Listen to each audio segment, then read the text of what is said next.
is Smokin' Dave, the best announcer in the business.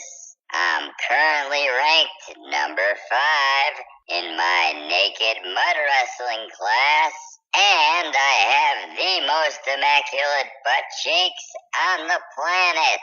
Oh yeah, and you're listening to the Kevin Friedman Show.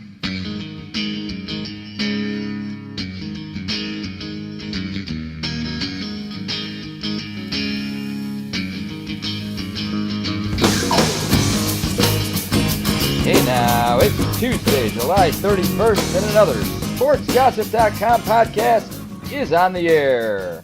I'm your host, Kevin Friedman, along with my announcer, Smokin' Dave, and together we will bring you 10 of the hottest stories off the SportsGossip.com website. Dave, you're supposed to do intros about me. What was that? Hey, I say something about you every show. I can't talk about my butt cheeks every now and then. Come on.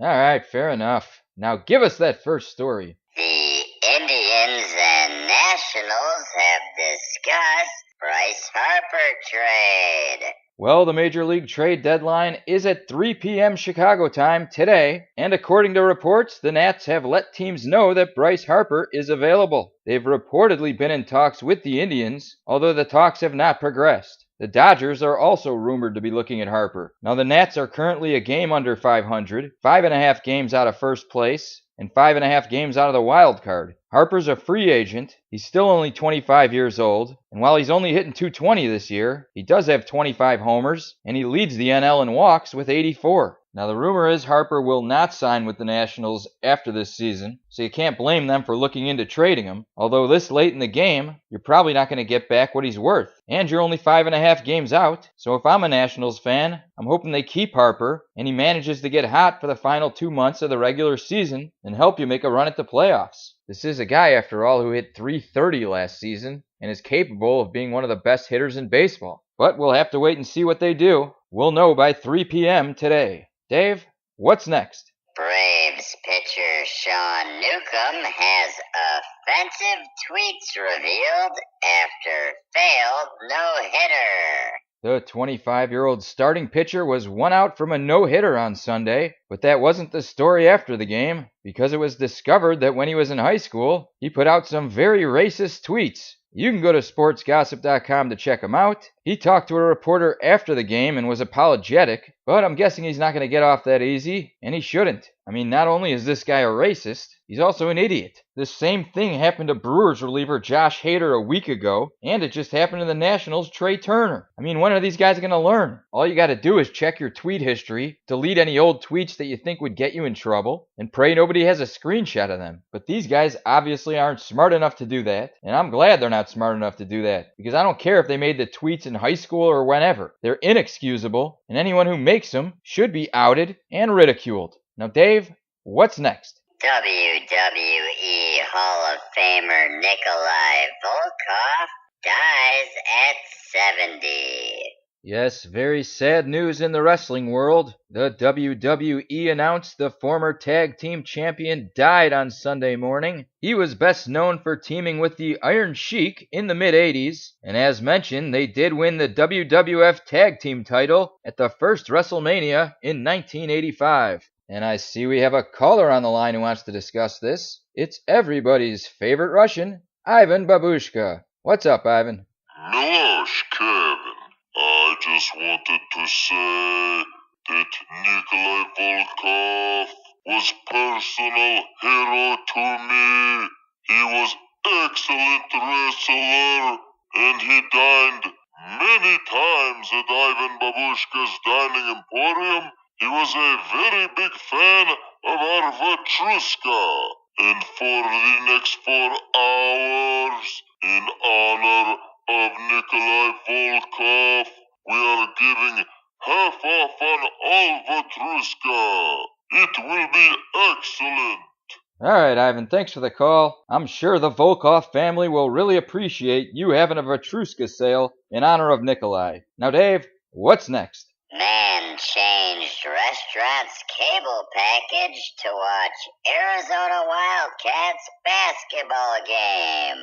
Now this is a great story. This guy is an Illinois car dealer and a huge Arizona basketball fan. He was going on vacation in Wisconsin and he wanted to make sure he could watch the Arizona basketball game. So he called a local sports bar there, managed to trick someone into getting their cable information, then called the cable company and had them add the sports package to their channel lineup so he could watch the game. And as a result, he's been charged with felony identity theft and faces up to 12 years in prison. He's currently out on a $2,000 bond, and he's scheduled to appear in court later today. Now, if he gets any prison time for this, then the U.S. justice system should be ashamed of themselves. The fact that he was even charged for anything is a joke. I mean, the guy was being a great fan. Should he have probably called the bar first and asked if he could purchase the cable package for them for a month? I don't see why they wouldn't have allowed it, and he would have saved himself a lot of trouble. But come on, you got to give it up to this fan for his creativity and his dedication to the team. If you ask me, the University of Arizona should pay for his legal representation. And as far as jail, that's a joke. The worst that should happen is he should have to pay their cable bill. I mean, forget jail. This guy should be in the Fan Hall of Fame. Now, Dave, what's next? Over $165,000 in memorabilia stolen from Nebraska coach Scott Frost. Well, Coach Frost is having his home renovated in southwest Lincoln, Nebraska, and according to Lincoln, Nebraska police, burglars entered through an unlocked garage and stole 2 Nebraska championship rings, 10 Oregon rings, 2 UCF rings, and 5 pairs of Air Jordans worth an estimated $165,000. Now the good news is the family was not in any danger because they are not staying in the home during the renovation. But the bad news for Frost is there are currently no suspects. We have a caller on the line who wants to discuss this. Oh, it's expert memorabilia dealer Big Dong. Donger, you're on the air. Hello, long-time listener, third-time caller. I just wanted to make sure I heard you correctly. You say there are no suspects currently? Yeah, according to this article, there's no suspects. Oh, okay, thank you. Bye-bye. Always good to hear from memorabilia expert Big Dong. And that's 5 stories down. We got 5 to go, but we got to take a break, so we'll be back right after this. Hello, this is sports memorabilia expert Big Dong, and I have very special items for sale. I have 2 Nebraska championship rings, 10 Oregon rings, 2 UCF rings, and 5 pair Air Jordans. I sell to you. I give you good deal. You contact me. It's a Big Dong at yahoo.com. Thank you.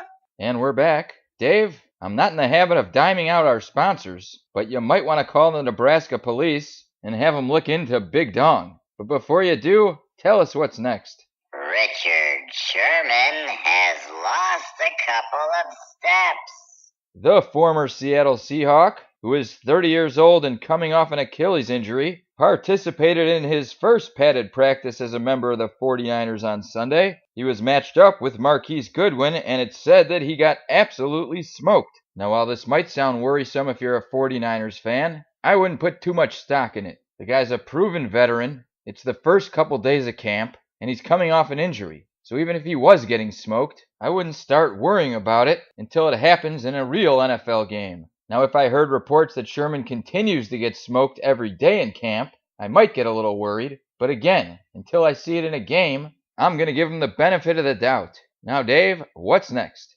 Elderly season ticket holder confronts Raiders owner Mark Davis over move to Las Vegas. On Saturday, Raiders owner Mark Davis was out mingling with fans when he was approached by an elderly Raiders fan. According to the Facebook post, his name is Lauren Piper, and he's been a Raiders season ticket holder since 1963. You can go to sportsgossip.com to watch a video of this confrontation yourself. And on the phone, I'm told we have the old man himself. It's Raiders fan Lauren Piper. You're on the air. I told that Raiders owner Mark Davis and his freaky haircut that he can kiss my old wrinkly ass. Now, I'd love to tell you more about this, Kevin, but unfortunately, it's that time of the morning where I take my Metamucil, listen to some Al Jolson, and take my morning dump. So I gotta go. All right, thanks to Mr. Piper for calling in. Dave, what's next? Braves broadcaster unhappy with Dodgers batting practice attire. Well, Atlanta Braves broadcaster Joe Simpson is either a fan of cancer or a total idiot. He went on a tirade against the LA Dodgers for wearing t-shirts in batting practice, calling them unprofessional and embarrassing. Now, these t-shirts simply said K-Cancer, and profits from the sales of the t-shirts are going to charity. Now, once Simpson found this out, he went on air and apologized, which you could read more about at sportsgossip.com. And let's hope next time Simpson does a little research before sticking his foot in his mouth. Question! Yes, Nelson. A moron says what? Not being a moron, I would know. However, What? ladies and gentlemen, I give you your moron. Exactly. Now, Dave, what's next? Creepy Marlins man. DMs revealed.